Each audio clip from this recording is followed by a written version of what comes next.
Thank you for joining me today. It's Brian Gubernick, and welcome to the No Days Off podcast, where we believe that every single day brings a new opportunity to get better. If you've been listening to my show for a while, then you probably know that I'm a pretty big believer in learning from people who have already figured things out. Uh, why do the work when there's others that have lived before us and we can draw from their experiences and chart our next steps? Well, reading is one of the fastest ways to do this, to borrow from others, learn from others. I think it's actually a cheat code for saving decades by drawing from someone else's experience and doing it in just a few hours. But reading only matters if you can actually remember and apply what you read. Otherwise, it's entertainment. It's not really education. It's checking things off, but it's not really moving the needle. Today's episode is built on some brilliant thinking from a guy named Shane Parrish. We haven't talked about Shane in a little while, but I lean into Shane for some of the mental models that we've discussed here at No Days Off and decision making. I think Shane is a brilliant guy. And he runs this company called Farnham Street, which is a learning platform that teaches people how to think a little bit better. He's the author of a book called Clear Thinking. And in my opinion, he writes one of the best newsletters in the world. He's so good at distilling these complex ideas into simple, usable frameworks. Well, I was reading an essay of his. Ironically, I was reading an essay, and we're going to talk about reading. But one of his essays lays out strategies for getting more from whatever it is you read. And I want to walk you through some of these strategies that I'm borrowing from Shane, and add my take and maybe show you how to turn your reading into a bit more action. Now, there are 4 levels of reading according to Shane. Okay, and we tend to treat all reading the same. Maybe we have one speed or one level of attention, and Shane would tell you that's a mistake.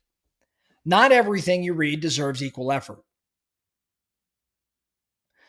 Shane describes the following as the 4 levels of reading, and I'm going to go deeper into each. First, Shane talks about reading to entertain. Now, this is where most of us start when we're in elementary school. It's easy, it's fun, it doesn't require much thinking. Things like thrillers and novels or even long blog posts, you read some of that stuff for enjoyment. And there's nothing wrong with this level at all. But if everything you read is for entertainment, then you can't really expect to take big leaps in your thinking or in your skills. Now, quick tip, if this is all you have time for right now, at least be intentional with it. Pick entertainment that still exposes you to good writing or helps you create new ideas or better ideas. So first is reading to entertain. Second is reading to inform. Now, this is quick, kind of surface level reading where you skim and jump in and out and you just get the gist. This would be like how I read the Wall Street Journal. Right? Like I'm just scanning for things that are of interest. Maybe I'll read that particular article a bit more thoroughly. But really, I'm just looking for surface level information and I'm jumping in and out so I know what's going on in the world. So it's perfect for things like newspapers or general business books. Maybe it's industry updates, new topics you're exploring. You're not trying to master any of this stuff. You just want to know what's going on.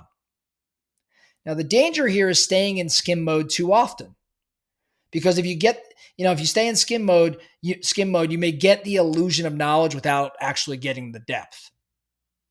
So the tip, if you're skimming for information, have a reason for skimming for that information. Know what you're looking for before you open the book or you open the article. Now, the third type of reading is reading to understand. This is what I would call kind of that workhorse level. You're going to go slowly enough to chew on the ideas, take notes, connect them to what you already know. You stop when something doesn't make sense, you reread it, maybe you look up some things for extra context. You're not racing to the end when you're reading to understand. You're building comprehension. Most of your serious reading time should probably be here in the reading to understand bucket. This is how you actually internalize lessons.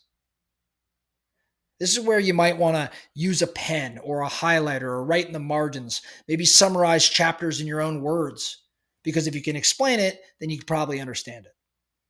And then the last bucket of reading is reading to master. Shane also calls this synoptical reading. This is when you want to become an expert on a subject.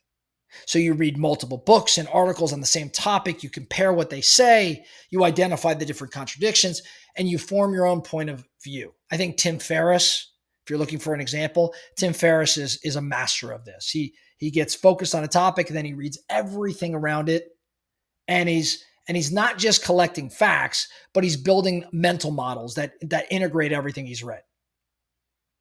So if this is you, if you're reading the master, pick a subject, make a short reading list around that subject and work through it deliberately.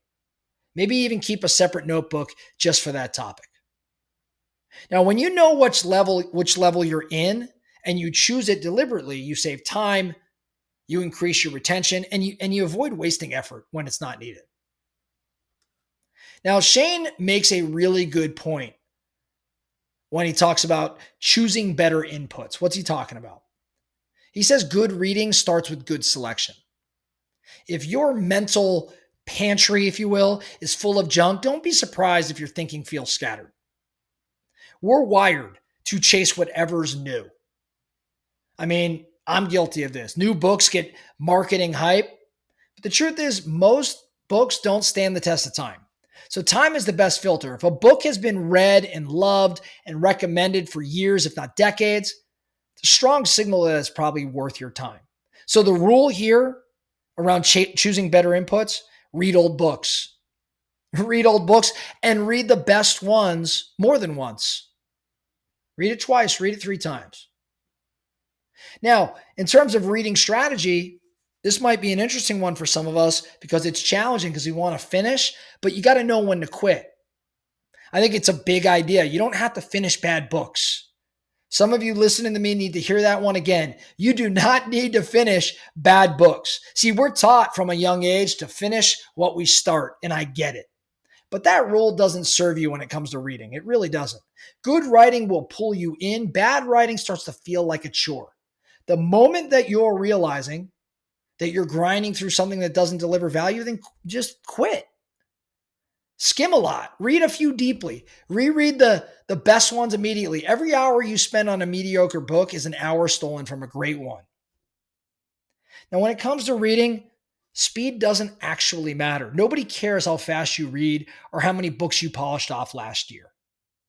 It's silly to go on social sometimes and someone's like, I've read 30 books on the year, and it's like 3 months into the year, and you're like, okay, well, that's great. But the only thing that I think actually matters is, did you absorb all 30 of those books? Did you apply what you were learning? Did it make a difference? Because if it didn't, it's all for nothing. One great book, fully digested, in my opinion, can change your life more than scanning 100 books, skimming 100 books. I don't think that you need a complex system to become a better reader. You just need to build the habit. Shane actually suggests trying to read 25 pages a day. That's it. Now, if reading is not a habit for you, maybe start with 10 pages a day. If you're reading 25 pages a day, over the course of a year, that's 9,000 plus pages. That's 30 or more books without rushing. Just 25 pages a day. Most of us, if not all of us, have time to read 25 pages. The magic, though, is not in the page count. It's just showing up every day and making reading part of your routine. Again, this is one of the greatest ways to learn from others. And it's almost a cheat code. So I've got an action item for you, okay? I want you to pick a book that stood the test of time. And then decide your level. Am I going to read for inform, right? Am I going to read to understand, or am I going to read to master? And then I want to see you commit to a certain number of pages per day until it's finished. 25, again, is what Shane mentioned, but maybe for you, we got to start at 10. 25 pages, 300-page book, you could do the math. It's going to take you 12 days, less than 2 weeks to read the book. 10 pages a day, 300-page book, maybe it takes you a month. But again, remember, we're not reading the knockout books. We're reading with purpose. Now, with respect to this action item, you pick the book, you've decided what level you're going to participate, you commit to a certain number of pages per day. Lastly, if the book is gold, if you love it, reread it again immediately. If not, if it's not great, it was good, but it was great, then quit and move on. Control your inputs and start to read with purpose. Really, really, really focus on applying what you learn. I think that's how you make reading a tool for change and not just a pastime. That's all I have for you today, the No Days Off podcast. Thank you so much for listening. And remember, every single day brings a new opportunity to get better. So let's get after it.